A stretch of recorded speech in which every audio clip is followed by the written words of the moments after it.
Welcome back to PWR Network. Ann Arbor, Michigan is the broadcast home of PWR Network, the world in your hands. Hello, and welcome to the PWR Network's coverage of the 2014 St. Baldricks Charity Fundraiser, hosted here in Kansas City. I'm Sam Toddy. And I'm Andrew Toddy. And we're here to give you an inside look at the event with PWR's roaming reporter, Ray LaPietra.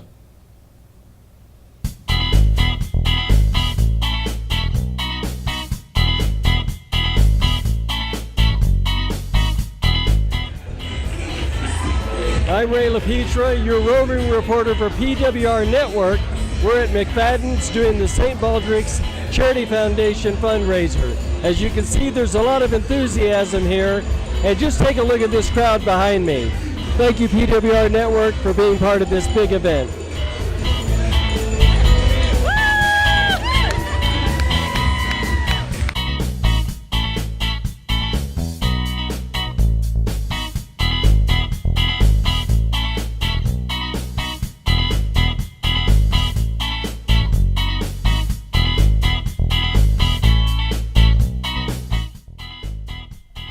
In 1999, one of the founders of the St. Baldricks Foundation, Tim Kinney, proposed a question to colleagues John Bender and Edna McDonnell. How will you give back in return for your own good fortune in business?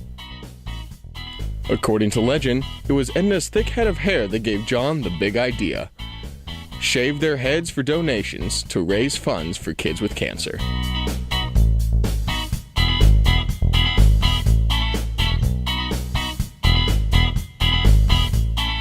In 2000, the annual Reinsurance Industry's St. Patrick's Day party, held at Jim Brady's pub in Manhattan, became the first St. Baldricks event.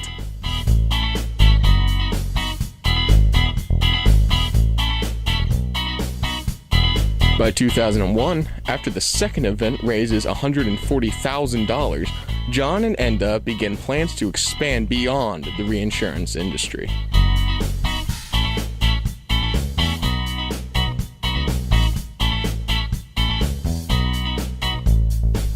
With 37 head-shaving events in the spring of 2002, Shaving Heads has now raised more than $1 million.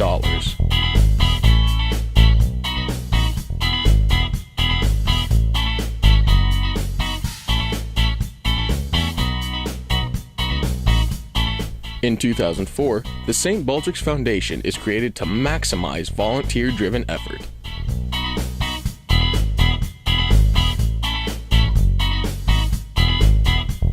In its first year as an independent foundation, St. Baldricks continued to grow exponentially, raising more than $5.3 million.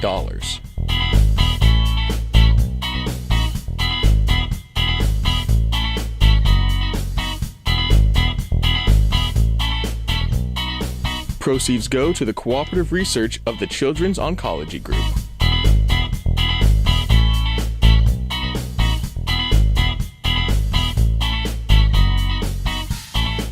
By 2007, $12.9 million is raised by over 18,000 shavees at 402 events.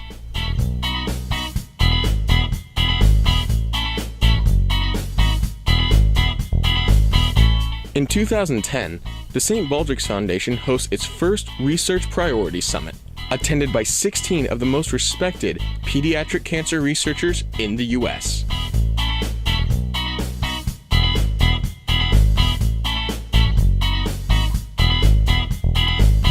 St. Baldricks volunteers raised more than $30 million in 2012 by shaving heads and raising funds in bold new ways.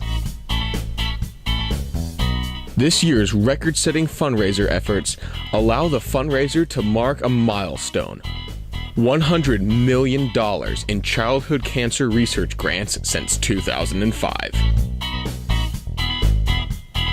Now, St. Baldricks is still going strong.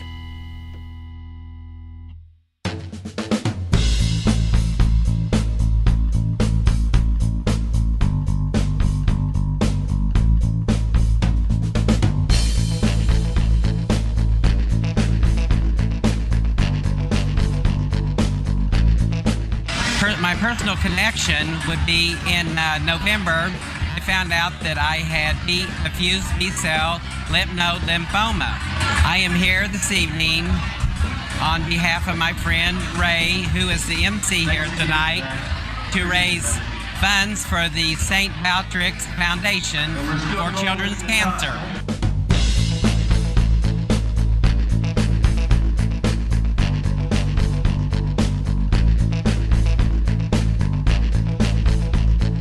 I'm here with my school, KCUMB, and we're here to support the cause. It's a really good thing. My mom has uterine cancer, and so it's something that's kind of like near and dear to me to come through something like this, and see someone that you love go through something like this has been huge. And so far she's good. She's been through chemo and radiation and everything else, and we're good at this point. It's been kind of a battle of up and down of things, and so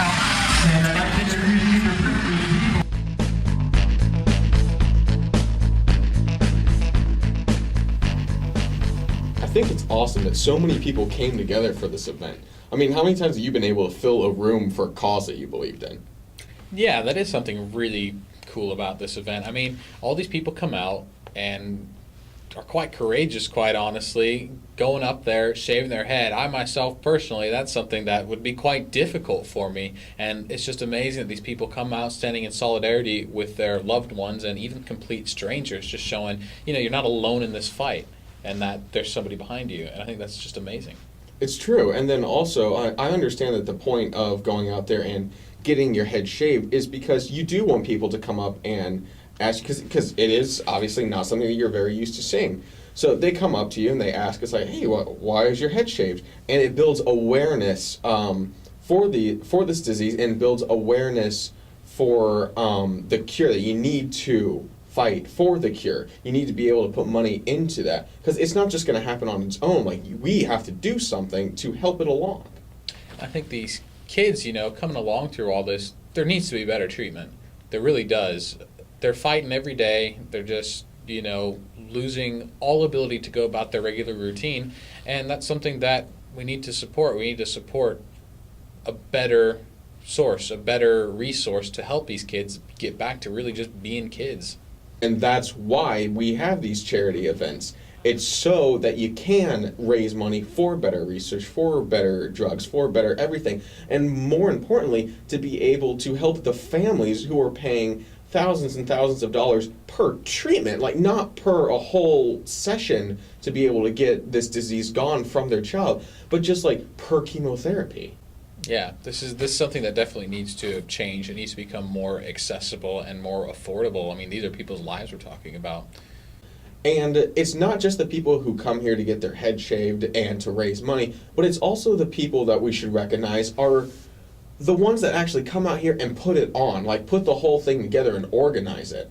In fact, we are going to go back to the scene and talk to a few of them right now.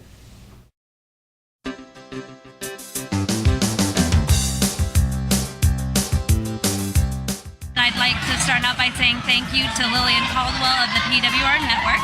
I am the lead organizer of the event this year for KTUMB SOMA Group. It's a student organization that sets up this event every year in order to raise money for childhood cancers. And this year I had the role of actually being the lead organizer, which has been amazing. And I'm just so glad that we've had so many great people come out and so many JVs. And that's about it. Thank you.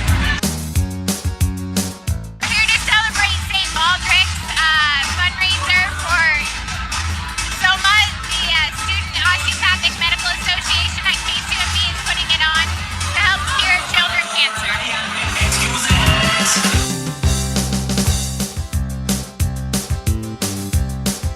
My name is Ian Manis. I'm the president of SOMA, and I helped put this event together. And I have a personal connection to raising money for research with cancer, and I've had a few relatives that have been affected by this. I think it's a great cause to get people to come here and shave their heads and raise awareness. Because sometimes you see people with their heads shaved and you're like, oh, like they have that. But when a lot of people, more and more people shave their heads and raises awareness, it would help to raise money and provide a cure possibly for something that affects a lot of people and is a deadly killer, childhood cancer.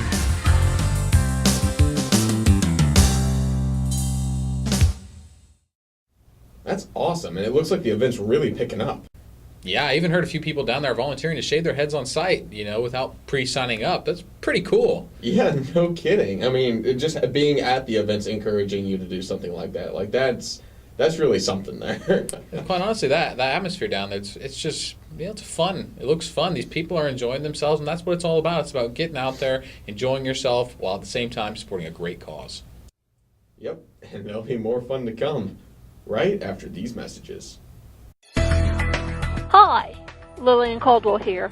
I'm PWRTalk.com's founder and president. I have good news and bad news. The good news, we're 10 million listeners strong and growing. The bad news, no more free lunches. As of June 1st, to listen to our shows, you'll need to be a paid member. $20, one time. That's all it takes to enjoy access to our quality shows. Click on the Get Registered link at the top of every page at pwrtalk.com today to get registered before this one-time, lifetime offer ends. Thank you for your continued support. We look forward to hearing from you.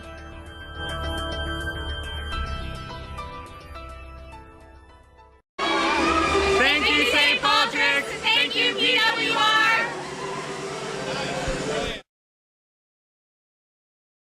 This is an example of somebody that has dealt with cancer and is dealing with it right now. Will you tell our audience a little bit about what you're dealing with right now? Sure.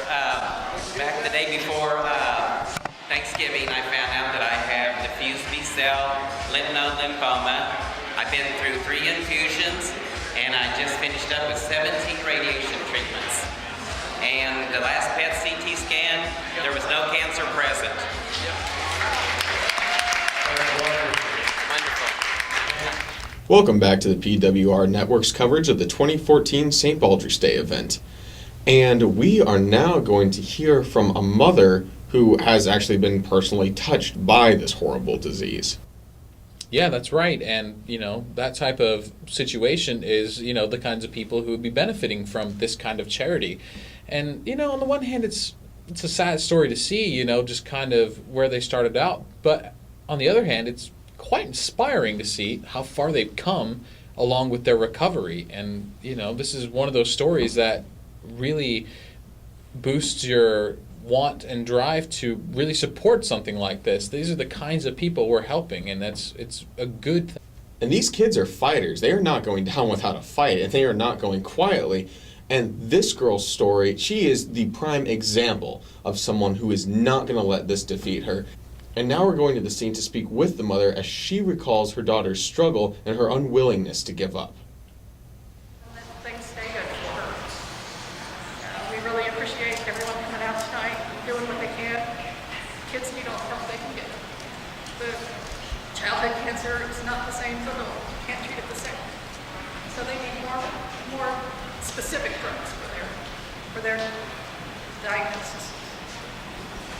I have a picture preview of everything that she's been through. If you kind of want to see what she's been through, it's over on the table there. Thank you.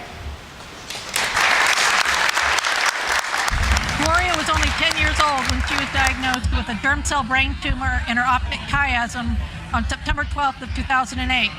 It was kind of a scary thing to hear that your child has cancer, and for people to, it was just really scary. The doctors swarming around you, all of a sudden it just really overwhelming at first. She was admitted to Children's Mercy that night, and we had consults with all the different doctors. She started chemotherapy. She had to get a port implanted in her chest so that they could do frequent IV accesses. She was given 6 rounds of chemotherapy, 2 different types, 3 times each. She was in and out of the hospital between September and March of 2009. The radiation treatments required her to lie flat on her back on a radiation table with a plastic mask strapped to the table, so she couldn't move her head at all, and that was really terrifying to her. She managed to get through it all, and by June of 2009, we were told that she was cancer-free. She began having more pain in her legs and arms and in October of 2009, and the doctors really couldn't tell what was going on with her. It got to where she couldn't even walk. And by November of 2009, she was admitted for pain, and they did a bone marrow biopsy just to rule out anything, and it came back positive for acute myeloid leukemia. And that was caused by the etoposide, or VP16, one of the chemotherapy drugs that they gave her for her brain tumor. It was pretty scary to find out that quickly it caused a secondary cancer. She was in the hospital for 2 months at that point to get into remission, more chemotherapy. She also developed a fungal infection in her lungs and in her brain, which was a setback to her bone marrow transplant. But she managed to get through that and got the transplant in March of 2010. It starts out with total body irradiation, where they shoot radiation at your whole entire body, which is another scary thing for her. It was hard because she could hardly walk, and she had to sit on like a bicycle seat, and she could hardly even sit there because it hurt so bad. And then 5 days of hard chemotherapy to kill her entire bone marrow system, and then a day off, and then the transplant. Thankfully for her, she had 6 perfect matches for bone marrow, which is very unusual. Most kids don't even get 1 perfect match, but she got 6.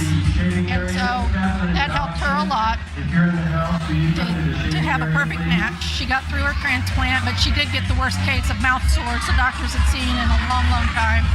She couldn't swallow, couldn't eat. It was horrible. But she got through that, managed to get out of the hospital fairly soon after her birthday, and was doing well until the fall again of 2010, when she had a really bad headache and complained of loss of vision. So they did some more studies, and it looked like she had some issues going along her eye nerves again. So they gave her high-dose steroids, which caused an immediate weight gain of about 90 pounds within 3 months. It was pretty scary. But in January of 2011, an MRI revealed enhancement in the original brain tumor site, and it looked like the brain tumor had come back, and there was nothing they could do with her bone marrow, so new. They were afraid if they tried any kind of treatment, it would put her back into needing another bone marrow transplant, and she wouldn't survive it. So they pretty much sent us home and said, there's not much we can do for you. But we got a hold of doctors in Chicago, and they were able to do surgery to find out what was really going on. And it was just scar tissue, and was pinched on her eye nerves. But she was completely blind after the surgery. So not only is she way overweight now from the steroids, she's completely blind. So she was recovering, trying to get back to walking, working on getting back to school. And then in July of that same year, 2011, she was diagnosed again. She had another hernia issue, and the hernia reopened and occurred, and they did 2 surgeries in 2 days, and she had a stroke during the second surgery. She was in the ICU, intubated for several weeks. They really didn't find out that she had the stroke until she was woken up, and it affected her right side, and her arm and leg, she can't move, and her speech center was affected by the stroke. So she was trying to recuperate from that, and she was doing pretty well. In rehab, in and out of rehab, working hard on therapies. In March of 2012, she was having breathing issues, so that's when they diagnosed her with what they think is bronchiolitis obliterans, which is graft versus host from her transplant, affecting her lungs by causing scar tissue, and the scar tissue makes hardened, so her lungs don't expand and contract like they're supposed to. The only well-known cure for that is a lung transplant, but since she's had two cancers, she doesn't qualify for the lung transplant. So we're trying different alternative therapies and medicine to see if that'll help. It was pretty scary to find out that quickly it caused a secondary cancer. She was in the hospital for 2 months at that point, to get into remission, more chemotherapy. She also developed a fungal infection in her lungs and in her brain, which was a setback to her bone marrow transplant. But she managed to get through that, and 5 days of hard chemotherapy to kill her entire bone marrow system, and then a day off, and then the transplant. The doctors are always amazed at how well she can pull through and come out of things, and she's maintained a positive attitude through the whole thing. And right now she's just doing Braille studies at home and trying to get her strength up so maybe she can go to school or try something else in the fall. She'll be 16 in a couple weeks, and all she wants is a pink Volkswagen for me to drive her around in. So that's what we're working on trying to do for her right now. But thank you for listening, and I hope this helps someone else down the road to get through some of the things that she's had to deal with. A really inspirational story. Absolutely. And there's still more to come from St. Baldricks right after these messages.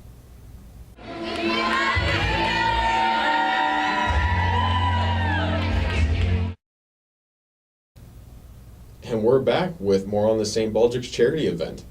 Now we're going to go back to the floor and take a look at some of our shavees for the evening, both those who signed up prior to the event and those who have actually raised money at the event to have their hair shaved tonight. Take it away, Ray.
A couple years ago. I raised $1,000 and I lost quite a bit of hair. So I had about maybe 20 inches of hair. So I just want to thank everybody that came out, and I feel great. I encourage everyone that watches this to, make that sacrifice and do the same thing because it's for a great cause.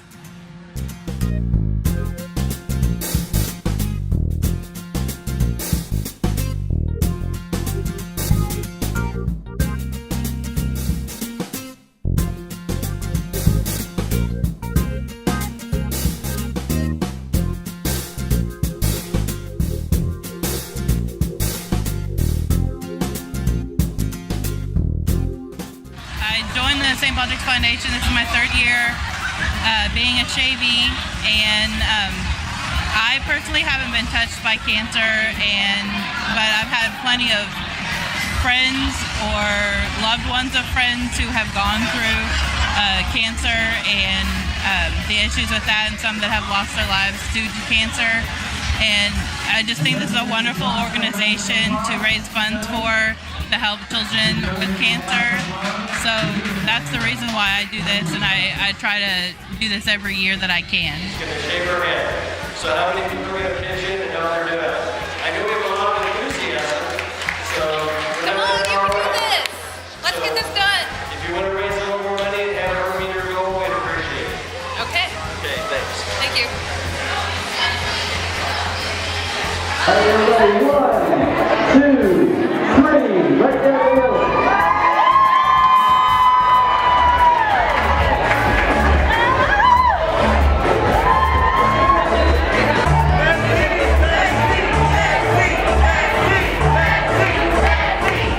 So I am here for St. Baldricks Day, and I decided to shave my head in support of pediatric cancer research. Both of my parents had cancer. My mom had breast cancer before she was 40, and my dad actually was recently diagnosed diagnosed with skin cancer. And so, so there's a lot of cancer in my family, and I just figure this was a really great cause. And this is a great event. This is so much energy coming from my class, coming from the community, and it's really great. I hope that we can find a lot of great cures.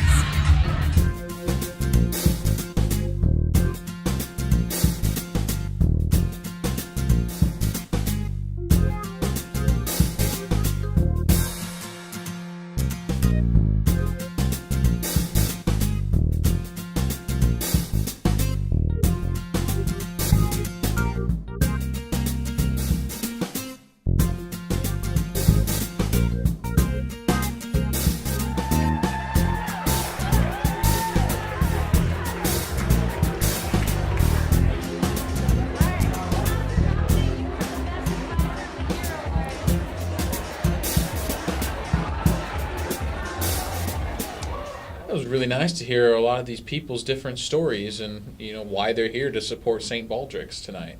It's true, and tonight's event has been a great success. Yeah, they actually. And that's great, and that's the only way we're going to make any kind of progress or any kind of advancement in this field is from the generosity of others, from human beings just acting like decent human beings and caring for one another. PWR Network is excited to announce 4 unique exclusive station sponsor packages. Each package is packed with 10 times the value you'll pay with your check or card. Visit pwrtalk.com today. Click on the About Us link at the top of every page. Learn how we'll feature you to our growing station listeners, now over 9 million strong. Call Lillian Caldwell at 734-827-9407. Will you be the one of our 4 lucky sponsors in 2014? Visit pwrtalk.com and boost your luck today. And to send us off, we take you back to the scene with PWR's roaming reporter, Ray LaPietra. I'm Ray LaPietra, your reporter from PWR Network. We're done with our event at St. Baldricks. I hope you enjoyed it. There's more footage to come and more events to come. Thank you.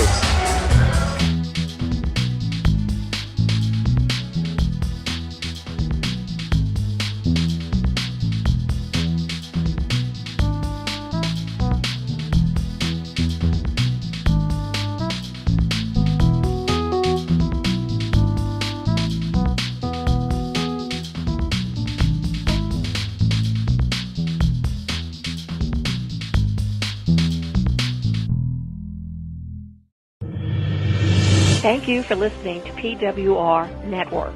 I'm Lillian Caldwell, the founder of PWR Network. I personally thank you for your support.